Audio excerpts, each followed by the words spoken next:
Wake that ass up. Early in the morning. The Breakfast Club. Morning, everybody. It's DJ Envy, Charlamagne the Guy. We are the Breakfast Club. We got a special guest in the building. Yes, and friend indeed. to the room. We have Miss Erica Ford. Welcome. Peace. How you feeling? I'm feeling. That Paper Planes hat is very fresh. Yes, and hopefully you got to get yours. Absolutely. Let's get them their hats. Let's give them the 2 hats right here. She said she sent it up here, but we just haven't received it yet, or we ain't checked the mail. These are the custom Life Camp hats. Paper Planes Life Camp. Greatness is a process coming together with peace is a lifestyle.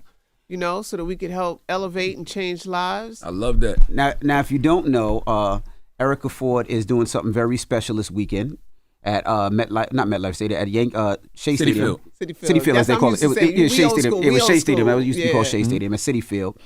I seen you practicing because you're throwing out the first pitch.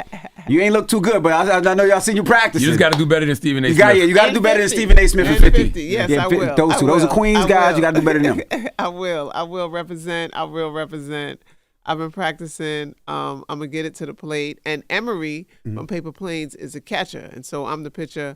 He's the catcher. And we're bringing together this movement so that we can help change more young people's lives. Dope. So what is Party with Camp Play? It's coming out tomorrow to the Mets game and not only enjoying the fun and helping to build this movement. Because a lot of times people look at joining movements and peace as corny. And I don't want to do that. That's not for me. That's for them people over there, the preachy people, right? And so we want to show them you could have fun. You could be fly. You could be part of doing something positive and having fun and all of that at the same time. And so we're telling people to come out. We're having DJ Booth, Breezy, Lynn, and a lot of other folks are coming out and participate in the tailgate party in the parking lot of Citi Field. And then I'm throwing out the first pitch at 6 o'clock, and then we'll be there for the game. But it's launching the whole movement, you know, bringing together those two slogans, visions, missions of greatness as a process and peace as a lifestyle. How'd you connect with Rock Nation and Emery? So we've been working with Shaka. We worked with Shaka for many years. Then connected from Shaka, this young man named Teddy and the Fam group that they have. They do our college tours. So they do scholarships for our kids, and we've been working together. Teddy came and threw the hat on my table and was like, "You like this?" And I was like, "Get the out of here," you know. And the rest is history. It just brought it together. And it's doing the work, you know. When you're consistently out there doing the work, then I remember I said to Shaka years ago, right, when I was just arrogant, right? Like, why can't Jay-Z support me? Why can't Jay-Z support me, right? And she was like, do your work, right? And when you do your work, then things align with you, but don't beg for somebody to support you. And I just kept doing my work. And Shaka gonna always give it to you straight. Yes. Salute to Shaka. I love Shaka so much, man. I do too. Now, you've been doing this for such a long time, right? Somebody posted a picture of me and you, back in Queens. It was a long time ago. You were doing the work for the long time, and you decided to slow down a little bit. But what does slow down mean for you? Because there's no slow down for you. So what does that mean for Erica Ford? So I want to go back to why I had to slow down, right? In a lot of times when we run to the fire, run to the trauma, it depletes us, right? And so I got sick. Like, I would be at night choking, trying to breathe, and my whole nervous system was depleted. And so I had to physically stop. And so I physically stopped doing nothing for 3 months, right? And so now I'm coming back just as the CEO. I will not be running the day-to-day operation of Life Camp. I won't be out there running and, fighting with the police and interrupting shit and taking guns out of people's hands. No, none of that stuff no more.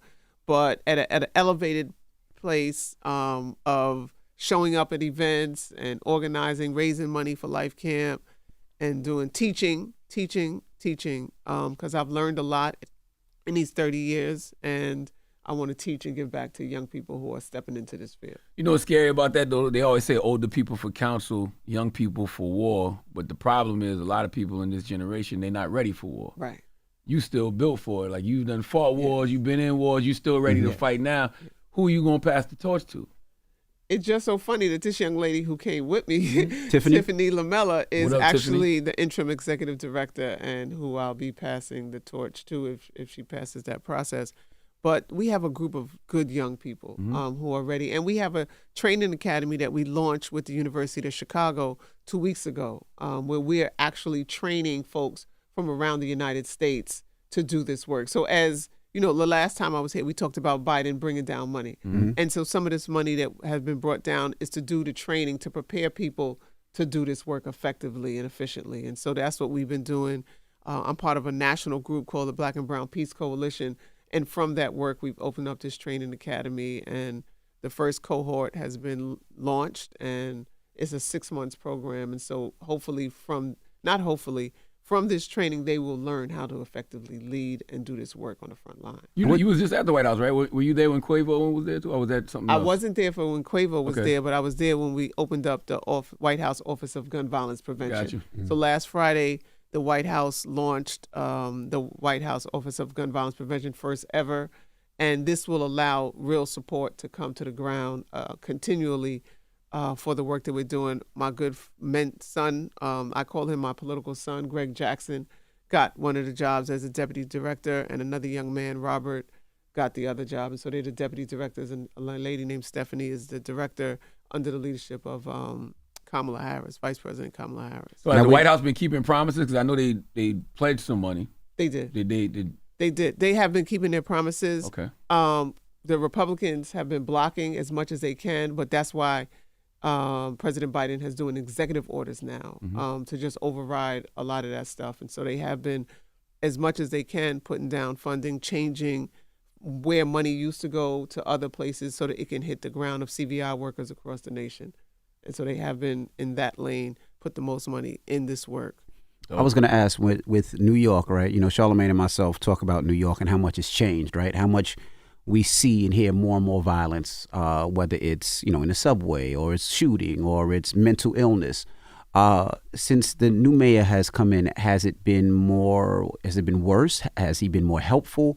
What have we seen? Because on the outside, and even, you know, it doesn't look any better at all. And even reading the paper every day and just hearing the stories, it just seems like it's getting worse.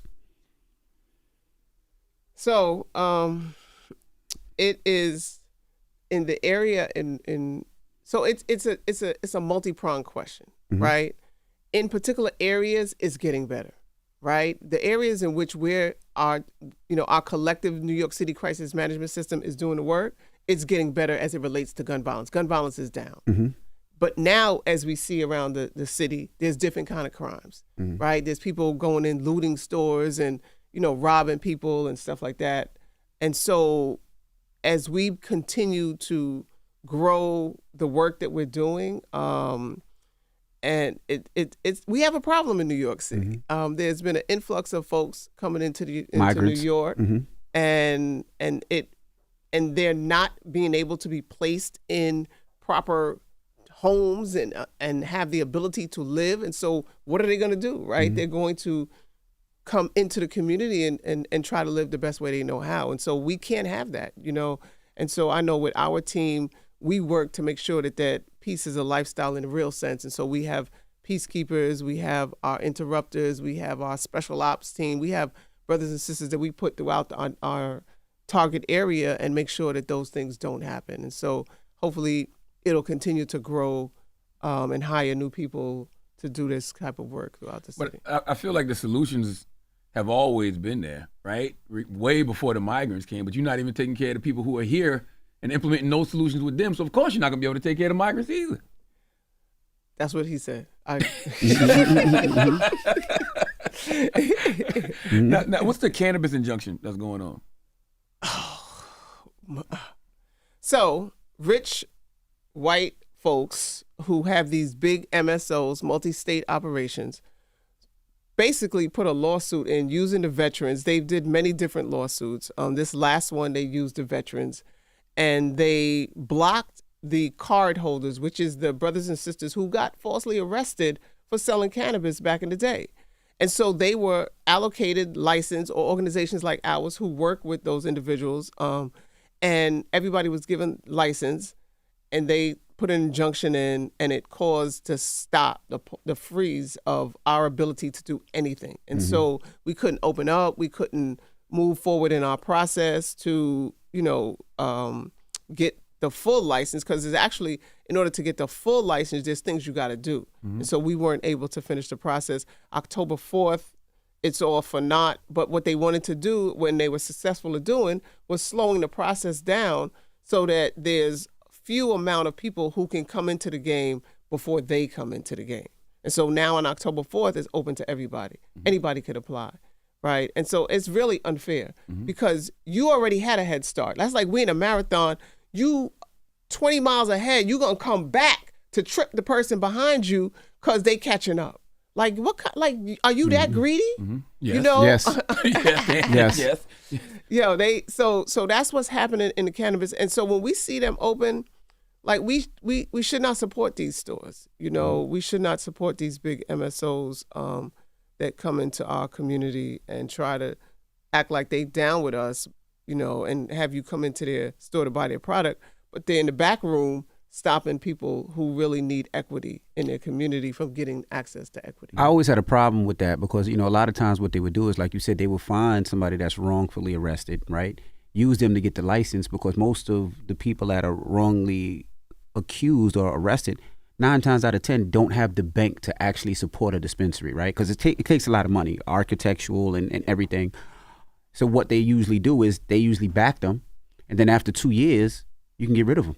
Right. And that's what's happening in a lot of these different states. And they have to find a way to fix that. And they also have to find a way to make it not that expensive, because it sounds right. Yeah, we're going to give you the first and this, that, and the other. But who has that amount of bank to actually be able to do the architecture, to do the research, to get the actual licenses and all that? It's almost impossible. So they gave the individuals $2.5 million, or an allocation of $2.5 million and a space. But like you said, they're the landlord, right? And so at any point in time, they can take the space. They just change the name, put somebody else in, right? If you can't pay up, right? And I think it's after 3 years or something like that. Yeah. Or they can say, okay, you can do it, but now you can't afford the growing equipment. You can't. You default. You default. You know, and so there needs to be real equity. I agree. Definitely in this. And cannabis, as we see, because when you talk about, there's a bunch of illegal cannabis stores all over New York City. All over. Trucks, buses, all over. And they're not closing those. They're not putting up injunctions to stop those. They're not going out. But the brothers and sisters who, you know, went through the process the legal way and, you know, spent time in jail, lost money, lost family, interrupted their whole process, you're going to come at them. Like, it's just, you know, it's a typical American way. Absolutely. And now we got to continue to change it. We got to talk about the Spirit Award now. You're doing the Spirit Awards before the game, right? That's right. Yes. What are the Spirit Awards for people who don't know? So the Spirit Awards is awards that we're giving out at the Mets game tomorrow to individuals, organizations that have really, you know, been a critical part in helping people achieve their goals and aspirations, or just bringing up peace, bringing up the vision and mission of what we stand for Life Camp, supported us for years. And so we wanted to give it to the Breakfast Club. So grateful. Because of the years that y'all have been supporting us. Thank you very much. Yes, thank you so much. And so, and I gotta ask. So I'm looking at the weather. It says rain tomorrow. Is there a rain date? that's the Mets. That's up to the Mets. Okay. Okay. All right. Just asking. Damn, Erica don't run everything in New York. Lord have mercy. I'm just asking. You know, hopefully it starts raining after the Later first in the pitch. day. Okay. All right. Well, we appreciate you for always coming up, and you know you always have an open door policy here. Anytime you want to come by, you know the address. Just swing on by, and whatever you need. And as far as us to support you, whatever we can do, we are absolutely positive. Any other things we need to be looking out for from Life Camp? I'm sure we're doing a pop-up next week. Come on, help a Tiff. Oh, we got our yes. We have our. So it was our 20th anniversary gala, but I got sick, so we had to postpone it. And so now it's our 23rd year anniversary gala we have coming up in April. But we have a lot. This academy that we're doing in the office with the White House and helping make that a success is really where we're going to put our energy, as well as making sure that the 113 precinct that we work in is the safest precinct in the United States of America. And we're going to use our precinct to be the example of what we can do, because as you say, you're absolutely right. When you invest in what works, then it's allowed to grow and foster. And so the city would already be at a space where we people coming in would fit into our structure. Right. But the structure wasn't built. That's right. And so we're going to build the structure in Southeast Queens. There we go. How did you- People who want to volunteer, What precinct is that? 113th precinct. 113th precinct. Okay. And Life Camp's always taking donations, by the way. Always Absolutely. taking donations. What's the website? Lifecampinc.com. Always taking donations. Get your Paper Planes hat. It's live on the website. It's live on Paper Planes. Support the work. Support the movement. Let's do this. All right. Well, it's the Breakfast Club. It's Erica Ford. Wake that ass up. Early in the morning. The Breakfast Club.